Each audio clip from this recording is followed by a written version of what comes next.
Presenting Being Open with and to Other People, an article from our Bridges Not Walls textbook in Chapter 6 by David W. Johnson. And he's a professor of psychology. He's very well known for writing over 60 books. He has all these awards and a bunch of research articles. Something that he talks about in his article is the topic of self-disclosure, which is sharing parts of yourself little by little, and this also is equivalent to openness. Something he said in the article was that self-disclosure comes with the risk of being rejected, but it is necessary for meaningful relationships to happen. And another thing that he talks about is that there are 4 different characteristics, and that means, that is focusing on the present, not the past. The second one is reactions to people, how you react to events that are occurring, and you're sharing how you feel about them. And then there's breadth and depth, which is a 2-dimensional characteristic, which is explaining the topics, breadth.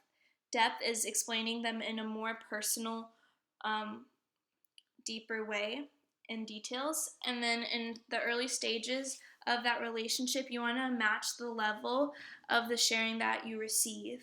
And then we're going to also talk about this openness formula, which is self-awareness, acceptance, and trust combined need to happen to be described or talked about as openness. And openness is really helpful, and it can also be described as being open with other people and disclosing yourself, which means sharing more, and then being open to other people. So there's the with and the to, and the to is being able to listen to what other people have to say when they disclose back at you and listening to them in an accepting way. Now we're going to talk about the purpose of self-disclosure. And like I have this little picture of this cute little house, it has 3 main things that self-disclosure does. It initiates, builds, and maintains.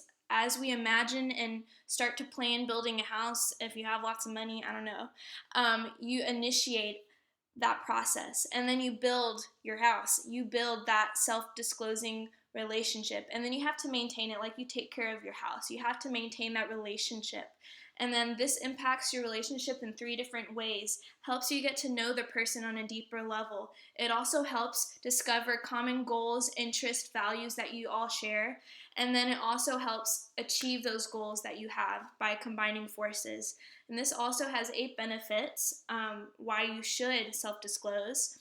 And I think it's really cool that there's a bunch of different things, and they all outnumber like the one thing that he said was something that is a negative, which is the risk of being rejected. A lot of us feel like we are going to be rejected if we share a part of ourselves, but at the end of the day, it's better to risk it, because then you can feel known and accepted by people, and that's kind of what everybody wants.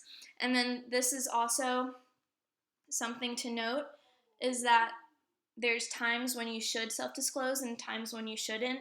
Like if the person is trustworthy, if they have been known not to be trustworthy in the past, like obviously you wouldn't share. And then you don't want to overshare or not share enough, because that just makes situations and conversations really uncomfortable. And then self-disclosure and self-presentation are something he discusses as well.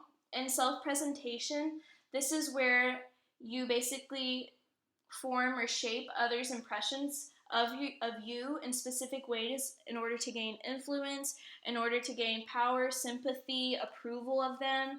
Or there's also the topic of self-verification, where you basically want others to perceive you in the way that you genuinely perceive yourself. And then this is the article that I have chosen, or one of them that is peer-reviewed. And this is where 2 nurses have basically done research to collect data and see what nurses do and why they self-disclose. There's been like controversy of like, should we self-disclose? Is it professional? Is it passing borders? But actually a lot of nurses do it. They do it if a person is like a regular, somebody who's there for an extended period of time, if they believe that the self-disclosure would be reciprocated, and then they use it to give hope and to encourage patients, to distract them from stressors if they're like going to be shot with a needle or whatever. and other things. And then the second one, the last one that I have, is that self-disclosure can also be seen in the workplace, and this article looks at disruptive self-disclosure if it's appropriate, back to Johnson's know when it's appropriate and it's not, and that disclosure that is disruptive can challenge current expectations within the given relationships. If like you always go to your boss and like talk about this paper that you have to give him, this I don't know, accounts or whatever, and then all of a sudden you talk about some party or something, that would be considered disruptive.